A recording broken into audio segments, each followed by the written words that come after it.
কেন এত কাহিনী করতে হলো? কারণ আমাকে ডিবি অফিসও যখন প্রশ্ন করেছে যে আপনি কি চান, তখন আমি তাদেরকে বলেছি যে আপনারা যে ঈসা রয়েছেন, যাকে সবাই রাষ্ট্রদূত হিসেবে চেনে, প্রাক্তন রাষ্ট্রদূত, আমি বলেছি তাকে ডেকে নিয়ে আসেন, উনি আমাকে জাস্ট সবার সামনে সুন্দর করে একটা সরি বলুক যে আমি যেটাই হয়েছে আমাদের মধ্যে সেই জিনিসটা যদি সে তার আইনি কারণে, সামাজিক কারণে, পারিবারিক কারণে সেটা সম্মানের সাথে সে একসেপ্ট করতে না পারে, আমাকে সুন্দর করে একটা সরি বলুক যে যেহেতু আমাকে ইনফ্লুয়েন্স করা বা আমাকে আমাকে সেই খুঁজে বের করেছে। আমি শুদ্ধ বাংলায় কিভাবে বলবো জানি না, আমরা যেরকম বলি কাউকে পটিয়ে ফেলা, হ্যাঁ, যেহেতু এই এফোর্ট গুলো সেই দিয়েছে দিনের পর দিন।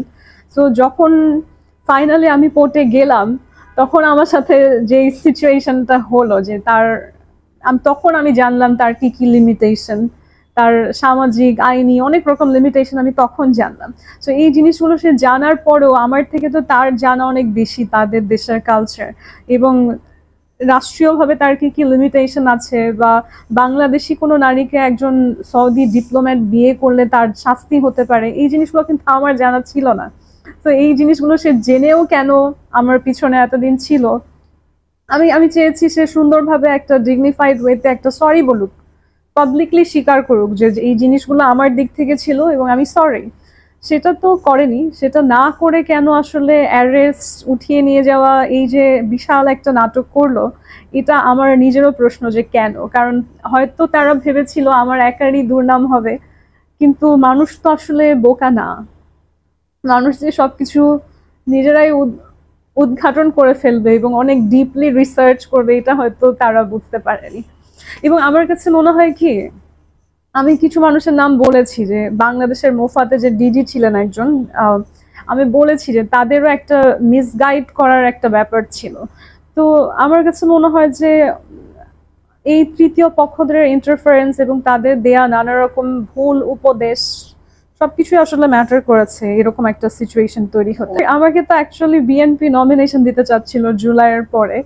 আমার সরাসরি হয়তো নেতাদের নাম বলা উচিত না, তবে বিএনপি যাদের ক্ষমতা আছে এরকম নমিনেশন দেওয়ার, তারাই চেয়েছে যে আপনি বিএনপি করেন।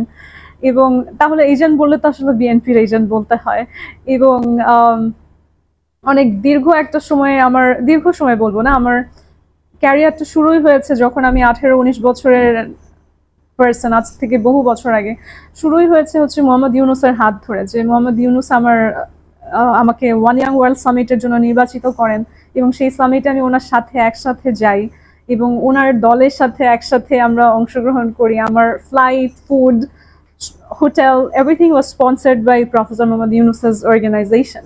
সো আমাকে এজেন্ট বললে বলতে হবে agent of Yunus, right, agent of the interim. এখন আওয়ামী লীগের যেটা হয়েছে যে আমি যখন মিস বাংলাদেশ হিসেবে বিভিন্ন জায়গায় যাচ্ছি, সেই সমস্ত অনুষ্ঠানে তখনকার সময় যারা ক্ষমতায় আছেন তাদেরকেও দাওয়াত দেওয়া হচ্ছে। এবং আমি যে প্রোগ্রামগুলো যাচ্ছি সেগুলো কিন্তু সরকারি প্রোগ্রাম না, সেগুলো বিভিন্ন অ্যাম্বাসির প্রোগ্রাম। এবং একটা অ্যাম্বাসি এখনো যখন তারা অনুষ্ঠান করবে, এখন যে ক্ষমতায় আছে তাকে দাওয়াত দিবে, একই অ্যাম্বাসেডর, একই অ্যাম্বাসি 2 মাস পরে যখন অন্য কেউ রাষ্ট্র ক্ষমতায় থাকবে তাকে দাওয়াত দিবে। এটা একটা ফর্মালিটি, এটার মধ্যে কিন্তু কারো এজেন্ট হওয়ার কিছু নাই। ইনফ্যাক্ট আমার চেয়ে বেশি যাদের ছবি নিয়ে আমাকে বলা হয়েছে, প্রত্যেকটা মানুষের সাথে কিন্তু ঈসার কানেকশন বেশি। ইনফ্যাক্ট ঈসার সাথে পাশাপাশি বসে হাসি ঠাট্টা করছে একই আওয়ামী লীগের নেতারা, এই ছবি ভিডিও দিয়ে পুরো ইন্টারনেট ভরা। তাহলে কি বলতে হবে যে সৌদি রাষ্ট্রদূত আওয়ামী লীগের এজেন্ট ছিল? Of course not. আমি যাতে প্রতিবাদ করতে না পারি সে কারণেই তো আসলে আমাকে জেলে রাখা, বা এরপরে এই যে একটা নাটক সাজানো, এই প্রতিটা জিনিসে তো এই কারণেই যাতে আমি প্রতিবাদটা না করি। তো বিশ্বাস করি না যে কোনো কালো স্পট হয়েছে, কারণ ভয়টা আমারও ছিল যে এত বড় একটা কনস্পিরেসি আমি কিভাবে পার হব। তবে আমার সেই ভয়ের জায়গাটা আসলে ভেঙে গেছে, কারণ আমি যেটা দেখতে পাচ্ছি যে আমাকে নিয়ে যত নেগেটিভ নিউজ করা হয়েছে, একটা পার্সন সেটা বিশ্বাস করেনি। কারণ আমি যার সাথেই দেখা করছি, আমি আমি ভেবেছিলাম যে সোশ্যালি হয়তো আমি আইসোলেটেড হয়ে যাব, কিন্তু যত যত জায়গায় আমি যাচ্ছি আমার কাজে, সবাই আমাকে আগের থেকে আরো অনেক বেশি সাদরে গ্রহণ করছে। ইনফ্যাক্ট মিস বাংলাদেশ ফাউন্ডেশনে আমরা এখন প্রচুর পরিমাণে লেটার্স পাচ্ছি, শুধু ন্যাশনালি না, ইন্টারন্যাশনালি আমরা প্রচুর পরিমাণে বিবৃতি, স্টেটমেন্ট অফ সাপোর্ট পাচ্ছি, যেই পার্সনগুলোকে হয়তো আগে আমি কখনো রিচ করতে পারতাম না। এবং এমন অনেক, আমরা তো সৌদি রাষ্ট্রদূত থেকে কথা বলছি, বাট আলহামদুলিল্লাহ এমন অনেক পার্সন আমাকে রিচ করেছে যাদেরকে আগের মেঘনা আলম এই ঘটনার আগে হয়তো চাইলেই রিচ করতে পারতো না। এখন তারা নিজেরা আন্তর্জাতিকভাবে যোগাযোগ করছে যে আমরা কিভাবে সাপোর্ট করতে পারি, এটার ভবিষ্যৎ কি হতে যাচ্ছে। তো এই জায়গাগুলো আসলে যারা আমাকে ক্ষতি করতে চেয়েছে তারা কোনো না কোনো জায়গা থেকে আমাকে আরো ভালো করে ফেলেছে আর কি। So thanks to them. আসলে মানুষের ক্ষতি করে পার পাওয়া যায় না। টেম্পোরারিলি হয়তো আমরা ভাবি যে আমরা জিতে গিয়েছি, তবে পৃথিবীতে সবকিছু ব্যালেন্স হয়ে যায়। যেমন হয়তো সরাসরি ভাবে মানুষ সেটা বুঝতে পারে না, উপলব্ধি করতে পারে না, কিন্তু at the end of life কোনো না কোনো জায়গা থেকে আল্লাহ তার পরিবারে, তার স্বাস্থ্যে, তার জীবনে কোথাও না কোথাও আপনি অন্যকে যে ক্ষতিটা করেছেন আল্লাহ সেই ক্ষতিপূরণ ব্যালেন্স করে দেয়। আসলে আমি সাহসী না এটা হয়তো তারা কখনোই, তারা তখনও ভাবেনি। কারণ তারা যদি ভাবতো আমি সাহসী না, বা তারা যদি ভাবতো যে যেভাবে আমাকে পেশ করেছে যে টাকার বিনিময়ে সামথিং, আমি যদি তেমনই হতাম তাহলে খুব সহজে আমাকে টাকা দিয়ে চুপ করানো যেত, বাস্তব যেটা। কারণ তারা যেরকম বলছে সৌদি রাষ্ট্রদূত দিস অ্যান্ড দ্যাট, আমার কাছে কিন্তু এই জিনিসগুলো আমি তখন ফিল করিনি। আমার কাছে মনে হতো যে আমার একজন আপন মানুষ আমাকে মুখে তুলে খাইয়ে দেয়, যে পার্সন যে আমার সামনে দাঁড়িয়ে নামাজ পড়ে, আমার জন্য দোয়া করে, তাকে তো আমি আসলে ওরকম ভীতির জায়গা থেকে অনেক বড় কিছু এইভাবে ইমাজিন করতাম না। আমার কাছে মনে হতো যে he is my person, right. In fact আমি আমার অনেক রকম ডিসিশনস, আমার জীবনের অনেক রকম চিন্তা ভয় উল্টা আমি শেয়ার করতাম ইসার সাথে, যে I used to see him as my protector, to be very honest. হ্যাঁ, সো সেই জায়গা থেকে এখন আমার মনে হয় ওদের কাছে, সে তো আমাকে খুব ভালোভাবেই চেনে, ওর কাছে যদি মনে হতো যে আমাকে টাকা দিয়ে চুপ করিয়ে দমিয়ে রাখা যায় তাহলে তো এটা করে ফেলতো অলরেডি। ইনফ্যাক্ট আমি এগুলো আসলে আমি কোর্টে পেশ করব। আমার কাছে সেই সমস্ত বিষয় আছে যে আমাকে টাকা যে আসলে চুপ করার জন্য অফার করাও হয়েছিল, আমি সেটা গ্রহণ করিনি। তো সেই জিনিসগুলো আমাদের কোর্টে পেশ করা হবে। তো আমাকে তারা কোনো দিক থেকে আসলে সাহসী না ভাবে নাই, ভাবলে আমাকে অন্যভাবে ডিল করতো। এই যে এত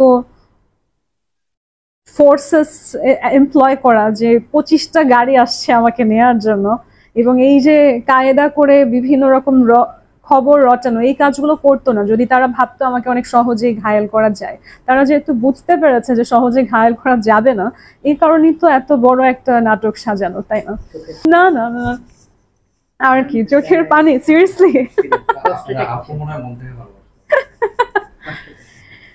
আচ্ছা যাই হোক। আল্লাহ, স্টপ। জানতে চাইছে চোখের পানি কষ্ট না আনন্দ?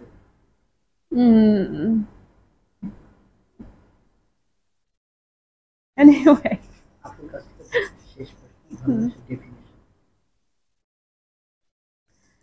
ভালোবাসার ডেফিনেশন তো আসলে জানি না। বাস্তব যেটা, আমরা অনেক কিছুই মনে করি যে এটা হয়তো ভালোবাসা।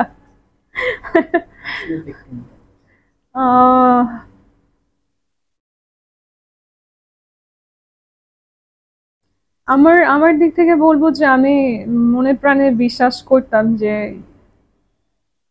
আমি এখনো বিশ্বাস করি, to be very honest, I still believe that Isa had a lot of genuine love for me, and I don't know how things ended up like this.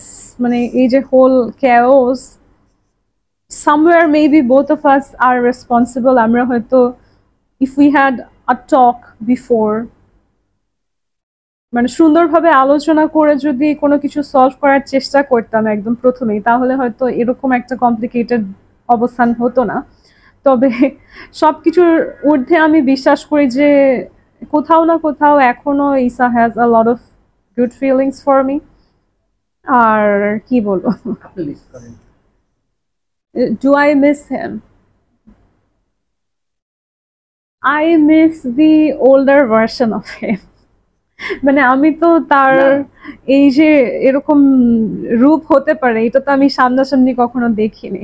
মানে আমার সাথে ওর লাস্ট মেমোরিও হচ্ছে ভালো মেমোরি, কি বলবো, মানে আমার সাথে ওর কখনো ঝগড়া হয়নি সামনাসামনি, তো কোনো খারাপ মেমোরিজ তো নেই। সো আমি সেই ভালো মেমোরিজ গুলো যেরকম করে ওকে দেখতাম ওই পার্সনটাকে মিস করি। বাট তার পর জিনিসপত্র কমপ্লিকেটেড হয়ে যাওয়ার পরে এটা যেভাবে করে হ্যান্ডেল করা হয়েছে, যে এখনো সারা বাংলাদেশে এতগুলো ভুল ধারণা স্প্রেড হয়েছে, ও তো চুপ না করে থেকে কিছু বলতে পারে, তাই না? He can. এই জায়গায় আমার মনে হয় যে যেটা হয়েছে অলরেডি, ওর উচিত চুপ না থেকে মানুষকে জানানো যে আসলে মেঘনা আলম কেমন ছিল তার সাথে, অথবা অ্যাজ আ পার্সন কেমন ছিল, এবং আমাদেরকে নিয়ে যে কথাগুলো ছড়ানো হচ্ছে এগুলো যে মিথ্যা, এটা ওর ক্লিয়ার করা উচিত, যেহেতু সে এটা করছে না। তো এই জায়গাটায় আসলে আমার একটু খটকা লাগছে যে করা উচিত, কারণ আমাকে যে সবাই বলছে যে রাষ্ট্রদূতকে কি বলছে, এক্সটর্ট করা হয়েছে, হানি ট্র্যাপ করা হয়েছে, বাস্তব মামলার কাগজ কিন্তু সেটা বলছে না। সেখানে উদ্দেশ্য প্রণীতভাবে একটা কনস্পিরেসি, যে উনি তার কাছ থেকে এক্সটর্ট করেছিলেন বা করার চেষ্টা করেছিলেন, একটা ধারণা লিখা যে আমরা ধারণা করেছিলাম এরকম কিছু একটা।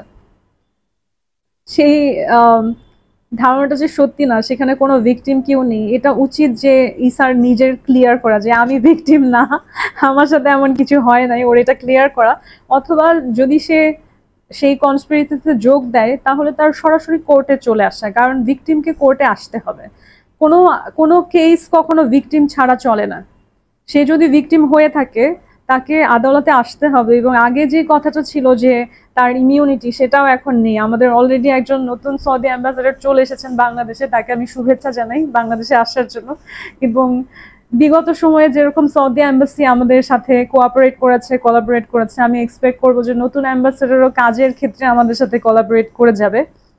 আর আসলেই যদি আমি কিছু করে থাকি তাহলে আমি রিকোয়েস্ট করবো যিনি ভিকটিম, যে ভিকটিমকে আমি আসলে আমার জীবনে অনেক ইম্পর্টেন্ট একটা পার্সন বলেই বিশ্বাস করি, আমি মনে করি যে তিনি আদালতে এসে এটা সুরাহা করবেন। বিবিএন এর সকল দর্শককে আমি বলবো যে আপনাদের সবার সাথে পরিচিত হতে পেরে আমি অনেক আনন্দিত। আমি মেঘনা আলম, আজকে এখানে বিদায় নিচ্ছি, আবার দেখা হবে অন্য কোথাও অন্য সময়ে। Thank you.